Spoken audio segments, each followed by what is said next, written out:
The scissors stopped midair. Everyone in the private grooming suite froze as the CEO lifted one finger, not loud, not angry, just enough to command silence. The security men stiffened near the door.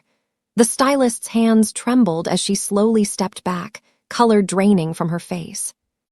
"No," he said calmly, "not you." A murmur rippled through the room. This was the third stylist dismissed in less than 10 minutes. A global press conference was scheduled in 2 hours. Investors were already seated downstairs. His image would be broadcast to millions. Yet the most powerful man in the building pushed his chair back and stood. "Call her," he said. "If she doesn't come, cancel everything."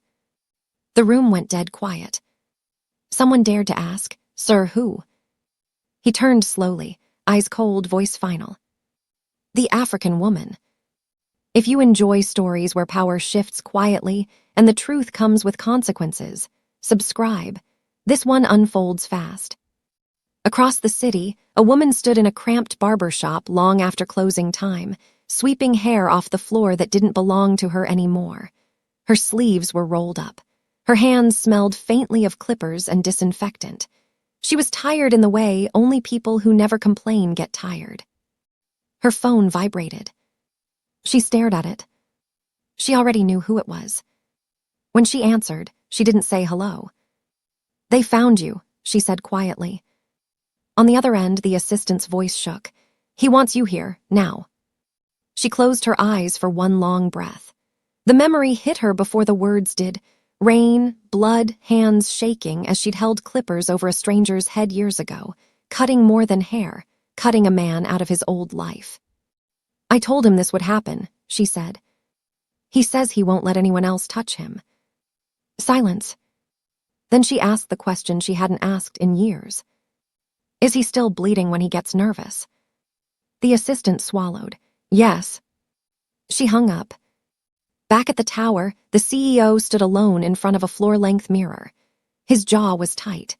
His fingers curled and uncurled like they were remembering something his mind refused to name.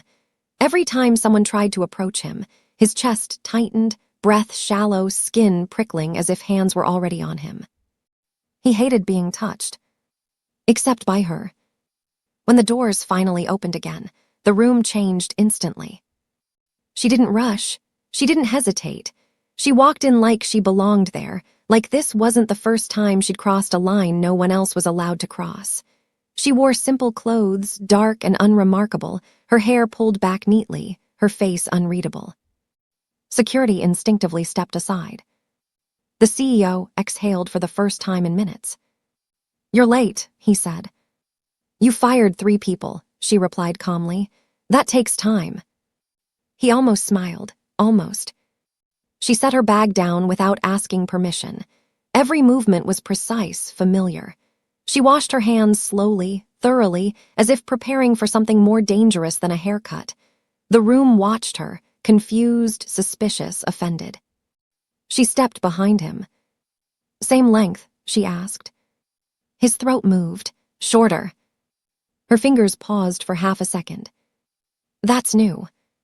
"So is my life," he said. The clippers buzzed to life. The sound did something to him. His shoulders loosened.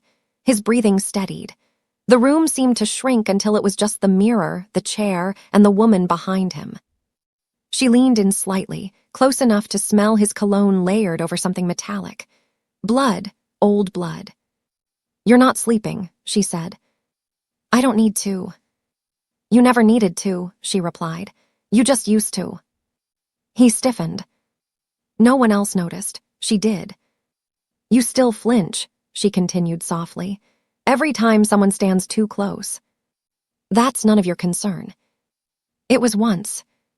The clippers glided over his scalp. A lock of hair fell to the floor, expensive and meaningless. Around them, the executives shifted uncomfortably. This didn't sound like an employee speaking to her boss. This sounded like someone who knew where the bodies were buried, maybe literally. "Why did you call me?" she asked. He met her eyes in the mirror. For a brief second, the CEO mask cracked. Something raw stared back. "Because they're asking questions." Her hand stilled again. What kind of questions? The kind that start with where I came from. Silence stretched. Then she resumed cutting. You always said this day would come, he added. I said it would come if you forgot who helped you disappear. His jaw clenched. I didn't forget. You built an empire and erased a man, she said quietly. That takes effort. His voice dropped. I erased him to survive. So did I, she said.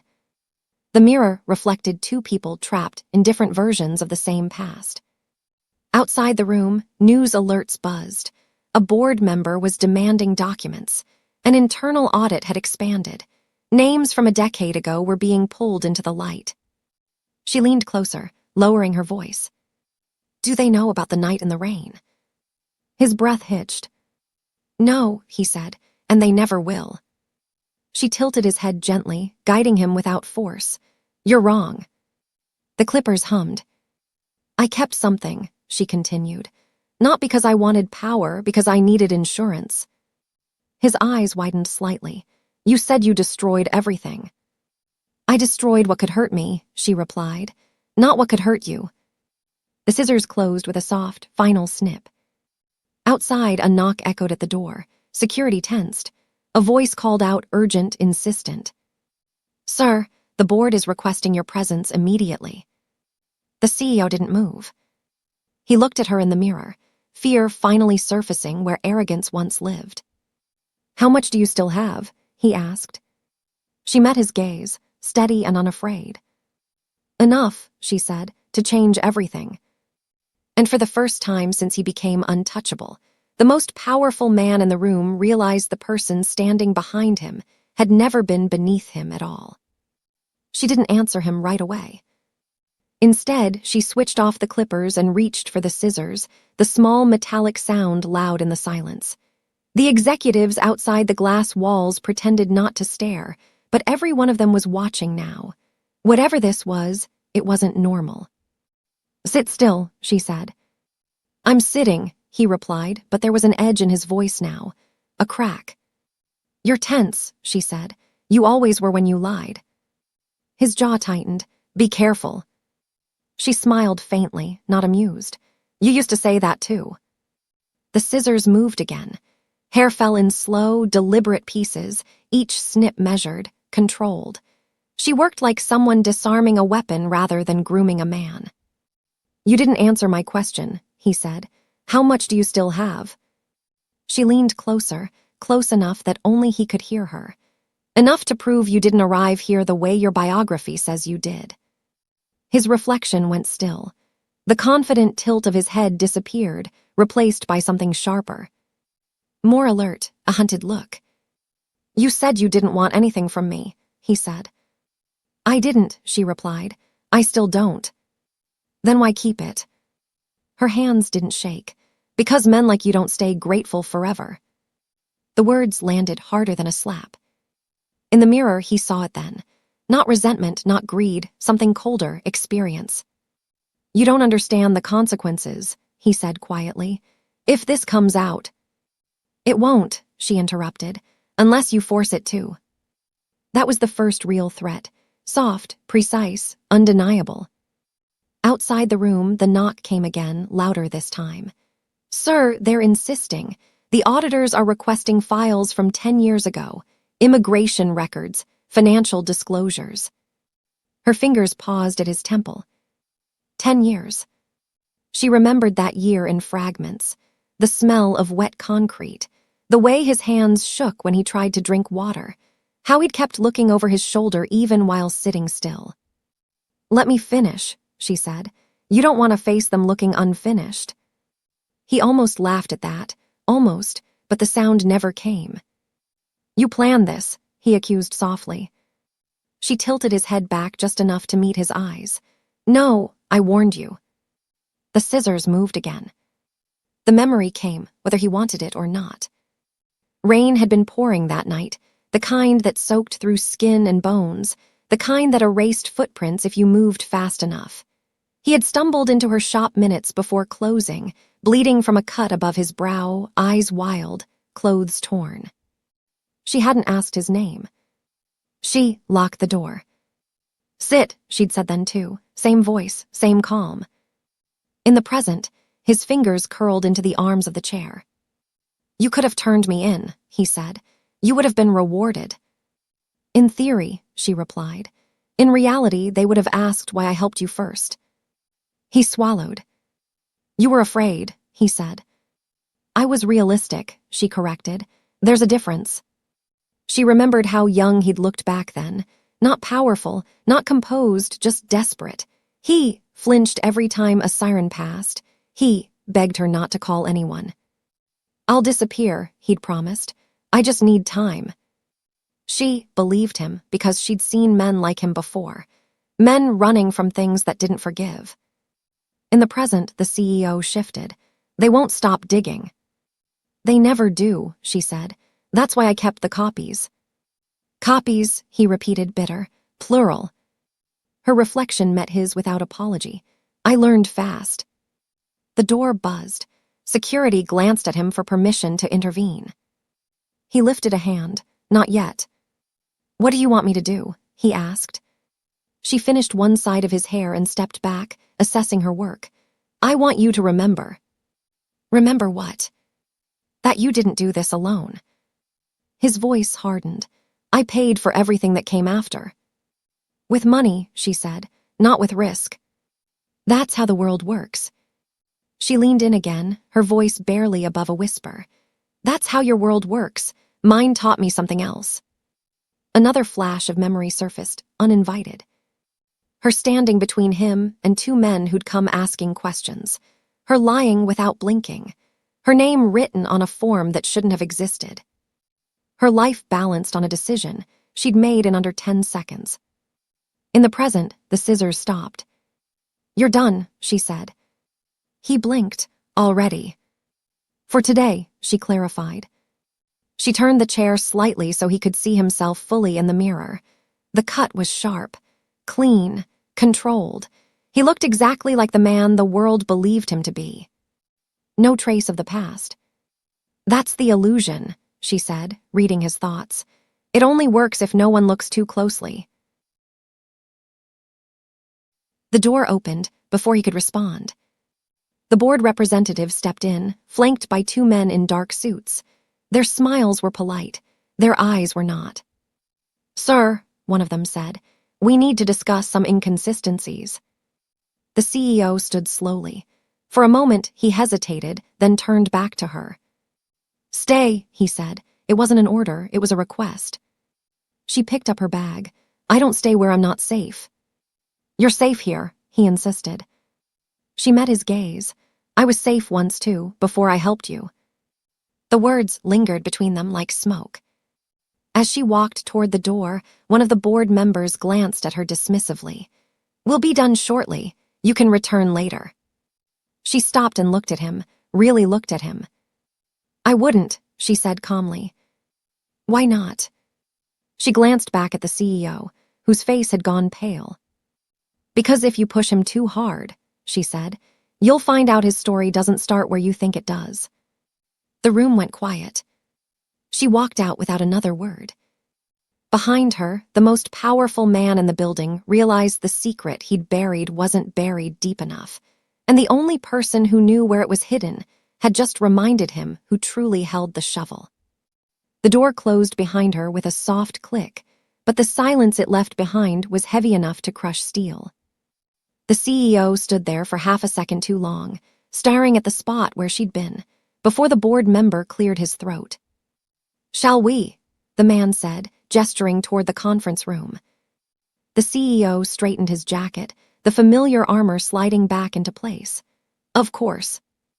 As they walked, the questions began immediately, carefully phrased, politely dangerous.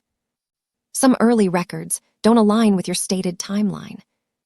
There are gaps in the first year of incorporation. We're having difficulty verifying your original residency status. He answered smoothly. He always did. Numbers, dates, explanations polished over years of repetition. But underneath the calm, something had shifted. Every answer felt like walking across thin ice. Because for the first time, the past wasn't just chasing him. It was walking freely through the building. Down on the street, the African woman stepped into the late afternoon light and didn't slow until she was 3 blocks away. Only then did she stop, press her palm briefly to her chest, and breathe. She hadn't expected her hands to shake. They did anyway. She hated coming back here, hated the smell of money and glass and power that pretended it had no memory. She had built a life that didn't touch this world anymore, a small apartment, a shop that paid its bills, quiet nights. And him. She pulled her phone out and checked the time. Too early to go home, too late to pretend this was over. Her phone buzzed. Unknown number. She stared at it for a moment, then answered.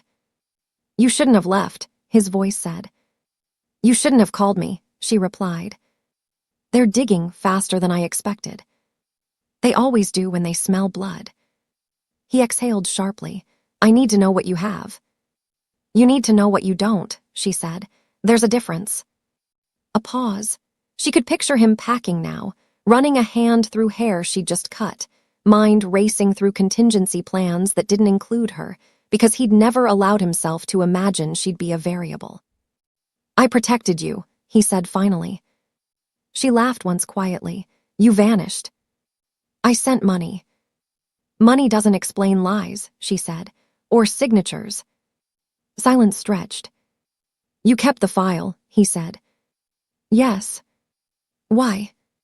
She leaned against the cool brick of a building, eyes closing as another memory surfaced. The night she'd opened her door to find 2 officers waiting, asking questions about a man she might have seen. The way her stomach had dropped, the way she'd smiled anyway. "I kept it," she said slowly, "because I needed proof that I didn't imagine what I did for you." His voice softened. "I never forgot." "You renamed forgetting," she replied. The call ended without goodbye. Across town, the board meeting had turned sharp. "We're not accusing you," one of the men said smoothly. "We're just asking for clarity." The CEO clasped his hands together. "Clarity about what?" "About who you were before you arrived here." The words hit harder than expected. "I was no one," he said. The men exchanged glances. "That's rarely true," another replied. His phone vibrated once in his pocket. He ignored it. The investigation dragged on, circling closer, pulling threads he'd spent years knotting together. He answered, deflected, redirected, but every so often his mind drifted to her. To the way she'd said enough. Enough to change everything. That night, she dreamed of Rain. She dreamed of him standing in her doorway again, younger, bleeding, eyes wide with fear. In the dream, she didn't let him in. She watched him turn away, disappear into the dark. She woke before dawn, heart pounding. By mid-morning, the story broke. Not everything, not yet, but enough. An anonymous source had leaked questions about the CEO's early history. Social media ignited. Commentators speculated. Journalists dug. Her shop was quiet when the news alert popped up on her phone. She read the headline once, then locked the door and sat down. This was the part she'd warned him about. Her phone rang again. This time there was no hesitation. "They know," he said. "They suspect," she corrected. "That's worse. They want documents." She closed her eyes. "And they want names." She stood, walked to the back room, opened a drawer she hadn't touched in years. Inside was a slim folder, edges worn, paper yellowed with age. "Listen to me," she said. "If you try to bury this again, it will destroy you." "What choice do I have?" "You always had one," she replied. "You just didn't like it." "What are you saying?" She thought of the life she'd built, the peace she'd fought for, the silence she'd earned. "I'm saying," she said carefully, "that secrets rot, and when they do, they poison everyone nearby." There was a long pause. "You'd expose me?" he asked. "I'd tell the truth," she said. "There's a difference." The line went dead. Hours later, a black car stopped outside her shop. She watched it through the window, heart steady now, decision made. The door opened. A familiar assistant stepped out, face pale. "He wants to see you," the man said. Tonight. She picked up her bag. Tell him, she said. This time I'm not coming to cut his hair. The assistant hesitated. Then what are you coming for? She met his eyes, calm and unflinching. To finish what we started. The car ride back to the tower was silent, the city sliding past the tinted windows like it didn't know or care that something fragile was about to break. She sat with her hands folded in her lap, posture calm, mind anything but. Every streetlight triggered a memory. Every turn felt familiar in the way nightmares did. When the car stopped, she didn't wait for the door to be opened. She stepped out on her own. This time, there was no grooming suite, no polite distance. She was led straight to the top floor, past offices she'd never seen before, into a private conference room that felt more like a courtroom stripped of its jury. He was already there. The CEO stood by the window, back to the room, city lights reflecting off the glass. He didn't turn when she entered. You shouldn't be here, he said. You asked me to come, she replied. I asked you to stay away from this. She placed her bag on the table and took a seat without permission. You don't get to decide what I stay away from anymore. He turned then.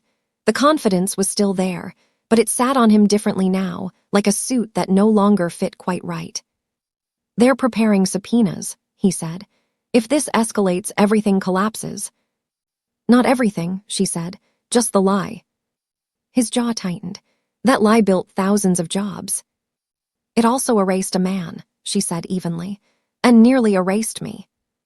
Silence stretched between them, thick and uncomfortable. You always make it sound like I forced you, he said. You chose to help me. Yes, she agreed, and you chose to disappear. I was running for my life. So was I, she said, except no one wrote articles about my bravery. He exhaled sharply and moved to the table, lowering himself into a chair across from her. For the first time since she'd known him, he looked tired. What do you want? He asked. She opened her bag and removed the folder. Not the whole thing, just the top page. His eyes locked onto it instantly. You kept everything, he whispered. I kept what mattered, she replied. Dates, names, signatures, proof that the story you tell the world started somewhere else. His voice dropped. You could destroy me with that. I know. Why haven't you? She met his gaze steadily, because destruction was never the point. Outside the room, voices rose and fell. Phones rang. The building hummed with controlled panic. They think I stole my way here, he said bitterly. That I cheated the system. You did, she said, just not the way they think. He laughed once hollow. You think the truth will save anyone. I think lies rot, she replied, and rot spreads. He leaned forward, elbows on the table. If this comes out, they'll come for you too. I've already lived with that risk, she said. You just forgot. The memory hit him then, sharp and vivid. Her standing in front of him years ago, hands steady even as her life tilted on a knife's edge. Her voice calm when it had every right to break. He'd mistaken her silence for forgetfulness. You could walk away, he said suddenly. Take whatever you want, I'll protect you. She shook her head. Protection that disappears when it's inconvenient isn't protection. What do you want me to do? He asked again, quieter this time. She slid the paper back into the folder, but didn't put it away. I want you to stop running, she said. I want you to tell them the truth before they force it out of you. His eyes widened. That's suicide. No, she said. That's ownership. He pushed back from the table and stood, packing now. You don't understand how this world works. I understand exactly how it works, she said. I just don't worship it. He stopped packing and faced her. If I fall, they'll tear everything apart, the company, the people. And if you don't, she said, they'll tear you apart anyway, slowly. The truth hung between them, undeniable. Another phone buzzed on the table. He ignored it. You planned this, he said again, but this time there was no accusation in his voice, just resignation. No, she said, I survived it. He looked at her for a long moment, then finally asked the question he'd avoided for years. Did you ever regret helping me? She thought of the rain, the fear, the choice. No, she said honestly. I regret that you thought disappearing meant erasing what we did. Something in him shifted then, not relief, something closer to grief. If I do this, he said, I lose everything. She stood and picked up her bag. If you don't, you lose whatever's left of yourself. They stared at each other, two people bound by a night neither could undo. I won't release anything, she said at the door. Not yet. He looked up sharply. Not yet. You get one chance, she continued. Make the truth yours before it becomes theirs. Then she walked out. Behind her, alarms began to ring, not literal ones, but the kind that lived in men's heads when they realized the ground beneath them was no longer solid. He stood alone in the room long after she'd gone, staring at the empty chair across from him. For the first time since he'd become untouchable, he understood something terrifying. The past wasn't knocking anymore. It was waiting. And it was patient. The waiting was worse than the fear. By morning, the building felt different, not louder, quieter. The kind of quiet that meant people were listening too closely, speaking too carefully. Screens glowed with headlines that never used his name directly, but circled it like vultures. The CEO stood in his office, jacket still on from the night before, tie loosened, eyes fixed on the city below. He hadn't slept. Every version of the future he imagined ended the same way, with someone else telling his story for him. His phone rang. This time, it wasn't an assistant. It was the board chair. We need you downstairs, the man said. No greeting, no softness. Now. When he entered the boardroom, the air felt charged. 12 faces turned toward him, some familiar, some newly distant. A screen at the end of the table displayed a timeline, his timeline. He took his seat. We've reviewed preliminary findings, the chair began. There are inconsistencies that require explanation. I'm aware, the CEO replied evenly. One of the board members leaned forward. Your early years. There's no verifiable record of your entry into the country under the name you provided. He nodded once. That's correct. A ripple of surprise moved through the room. You're confirming this? Someone asked. Yes. Phones were subtly muted. Notes were taken. Another member spoke. Why now? He thought of her, of the folder, of the calm in her eyes when she said ownership. Because the truth belongs to me, he said, and I won't let it be weaponized. The room went very still. I didn't arrive here the way the public believes, he continued. I came under a different name. Circumstances forced me to make a choice. I survived. Then I built something. A sharp voice cut in. With falsified identity. With a borrowed one, he replied. Given, not stolen. The distinction landed hard. Down the street, she unlocked her shop and stepped inside like it was any other morning. She brewed coffee. She swept. She waited. Her phone buzzed endlessly, but she didn't check it. Not yet. The past had taught her one thing. Once the truth started moving, you didn't rush it. Back in the boardroom, anger replaced shock. You lied to us, a man snapped. Yes, the CEO said calmly. I did. You put this company at risk. I protected it, he countered, from a system that would have destroyed it before it ever began. Voices rose, accusations flew, lawyers were mentioned. The word resignation hovered in the air, unspoken but loud. The chair raised a hand. Enough. He turned back to the CEO. Is there anything else we should know? The CEO paused. This was the moment she'd given him, the only one. There is, he said. Someone helped me, at great personal risk, without expectation of reward. She deserves protection. A few brows furrowed. An accomplice. A witness, he corrected, and a reason I'm here at all. The chair leaned back slowly. Bring us everything. Hours later, she finally checked her phone. Dozens of missed calls, messages, news alerts. One headline stopped her cold.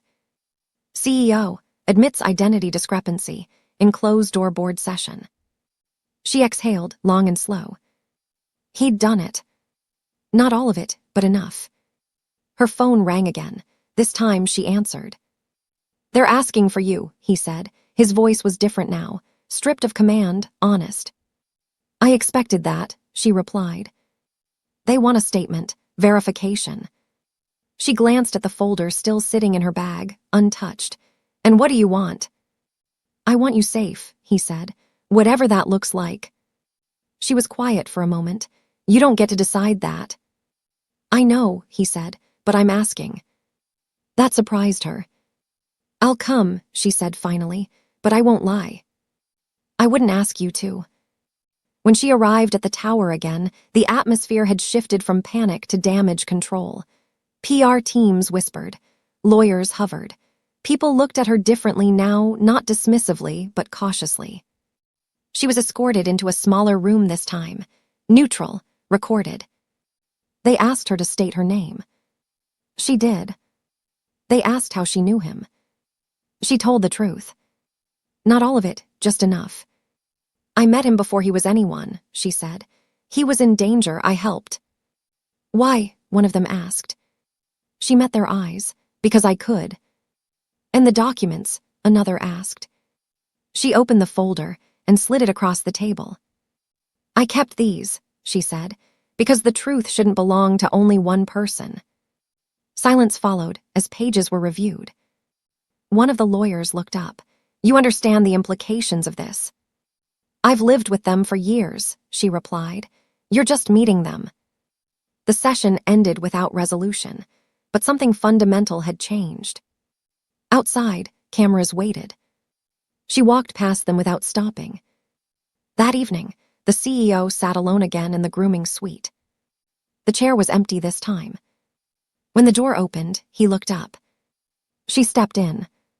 "You didn't call," he said. "I wanted to see your face," she replied. He stood. "I told them." "I know." "I didn't give them everything," he admitted, "but I started." She nodded. "That's all you had." They stood in silence, the weight between them lighter now, but not gone. "You could walk away," he said. "No one would blame you." She picked up the clippers from the counter, turned them over in her hands. "I already walked away once," she said.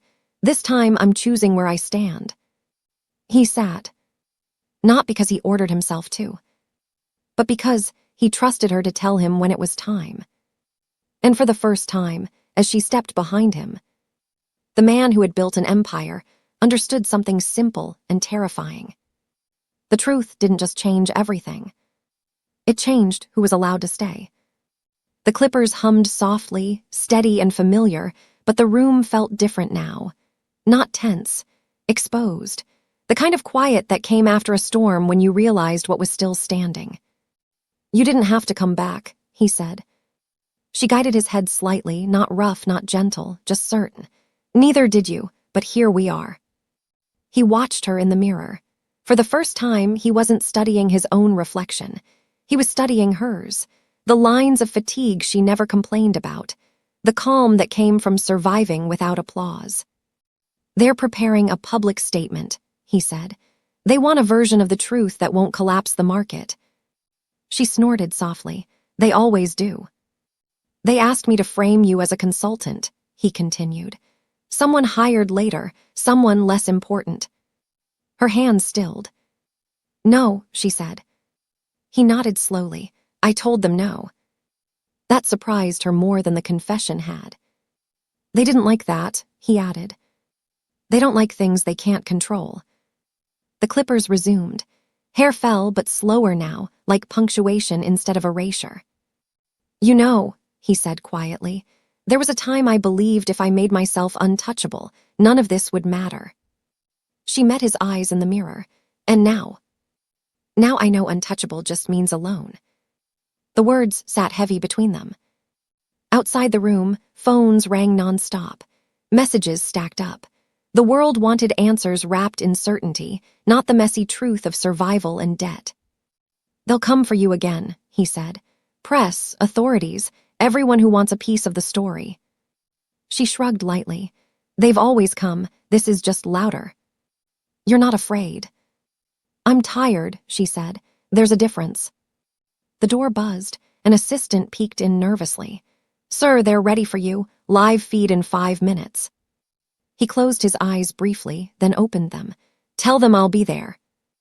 The assistant hesitated, looked at her, and her. She goes where she wants, he said. That's not up for discussion. The assistant left. She finished the cut and stepped back. You don't need me for this. Yes, I do, he said, not forcefully, honestly. Just not the way I used to. She considered him for a long moment.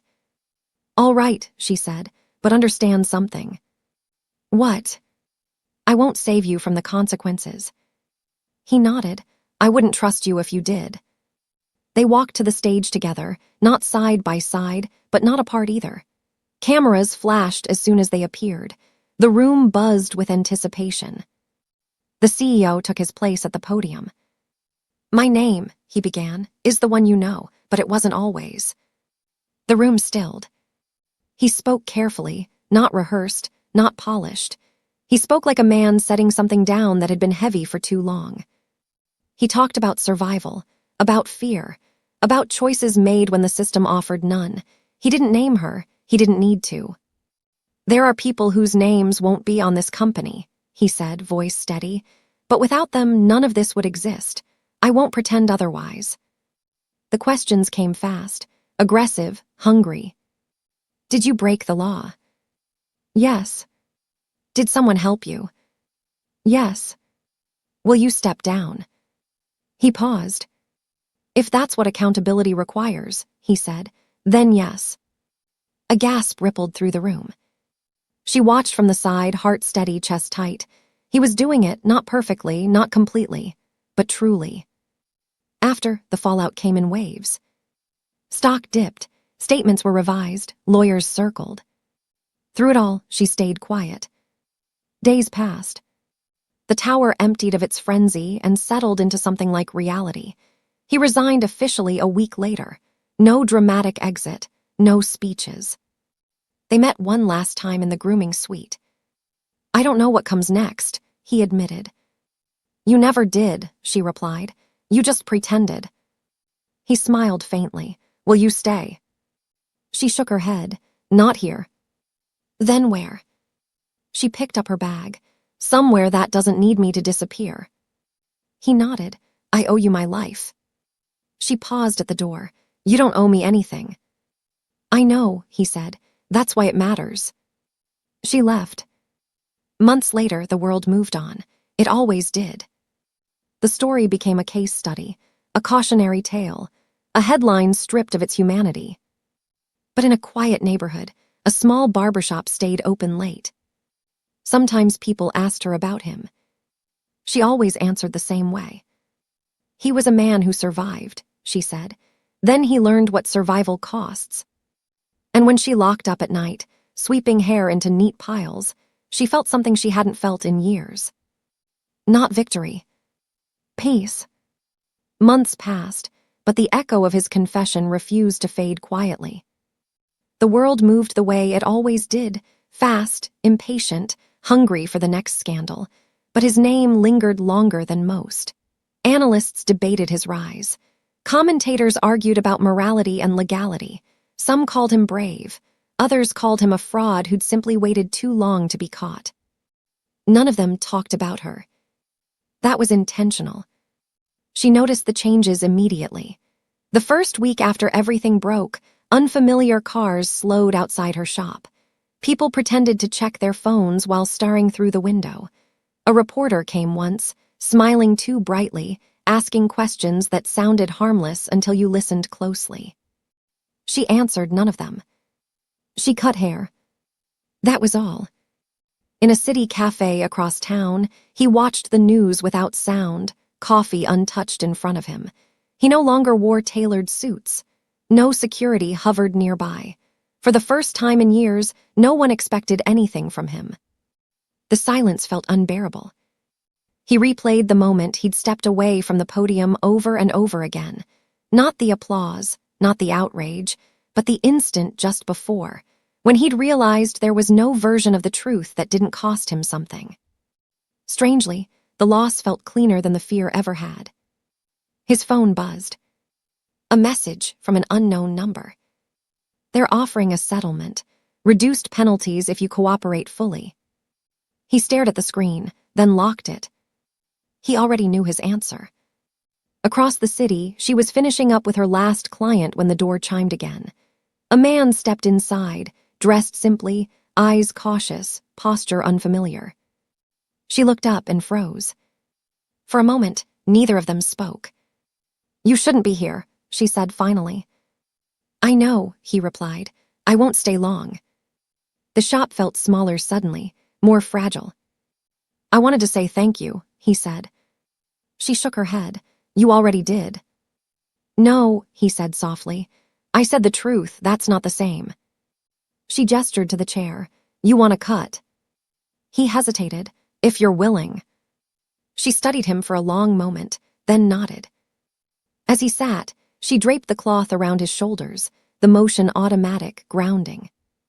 "You look different," she said. "So do you," he replied. "I'm the same," she corrected. The noise just died down. The clippers started. The familiar hum filled the space, but this time it didn't feel like survival. It felt like closure. "I lost more than I expected," he admitted. "You lost what you built on silence," she said. "That's not the same as losing yourself." He glanced at her in the mirror. "You always knew the difference." "I had to," she replied. "No one was protecting me." He swallowed. "They asked me to name you." Her hands didn't stop, and I refused. She exhaled slowly. "Good." "They don't understand why." "They don't need to." Silence settled, but it wasn't heavy. It was earned. When she finished, she stepped back. "That's it." He stood, studying his reflection. No illusion now, just a man. "I don't know what comes next," he said again. She met his eyes in the mirror. "That's the first honest thing you've said in years."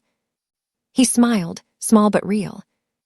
As he reached the door, he paused. "If you ever need anything." She cut him off gently. "I won't." He nodded, accepting it this time. When the door closed behind him, she didn't feel relief. She felt finished. That night, as she locked up, she thought about how close the past had come to swallowing her whole, how easily silence could have one. Instead, the truth had spoken, not loudly, not perfectly, but enough. And for the first time in a very long time, she slept without rain in her dreams. The shop lights clicked off one by one, leaving only the soft glow from the street outside. She stood for a moment with her keys in hand, listening to the quiet she had fought so hard to earn.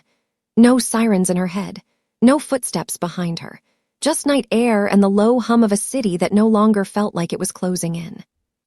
Across town, he sat alone in a small apartment that still smelled unfamiliar. Boxes remained unpacked, not because he didn't have time, but because he no longer felt the need to prove he belonged anywhere. The walls were bare, the silence honest. He poured a glass of water and drank it slowly, hands steady. For the first time in years, no one was waiting for him to perform. He thought of the mirror, of how, when she cut his hair that last time, she hadn't tried to change him. She'd simply revealed him. There was a strange comfort in that, a freedom he hadn't known he was allowed to want. The news cycle moved on. Another scandal rose. Another face replaced his on the screens. His name became a footnote, then a paragraph, then a lesson people argued about without knowing the people inside it. He accepted the penalties, cooperated fully, refused to bargain with half-truths.